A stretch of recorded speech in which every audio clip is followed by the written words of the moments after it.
30 વર્ષે 40 વર્ષે BP diabetes ને બધું ખાલી ને ખાલી આ જ કારણ છે કે લોકો આ માટી સાથે જોડાયેલા નથી. હવે 6 ડિસેમ્બર 2014 આપણે પ્રગતિ ક્રીડા મંડળની સ્થાપના કરી છે અમે, અને લાસ્ટ યર 10 વર્ષ પૂરા થયા છે. ખૂબ જ પ્રગતિ કરી છે અમે, સારી રીતે બધી રીતે વ્યવસ્થિત રીતે. અને મારા હિસાબે લગભગ આવા ગ્રાઉન્ડ દરેક વિસ્તારમાં હવે હોવા જોઈએ, તો જ કદાચ આગળનું જનરેશન આપણું થોડું સારું રહેશે.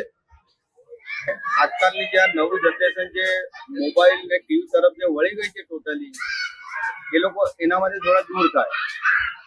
લગભગ 30 વર્ષે 40 વર્ષે બીપી ડાયાબિટીસ ને બધું ખાલી ને ખાલી આ જ કારણ છે કે લોકો આ માટી સાથે જોડાયેલા નથી. હવે ગવર્મેન્ટને એ જ રિક્વેસ્ટ કરું છું કે લગભગ સિટીમાં તો નહીં, દરેક એરિયામાં આવા એક ગ્રાઉન્ડ પ્રોવાઈડ કરવા જોઈએ. ખેલો વડોદરા.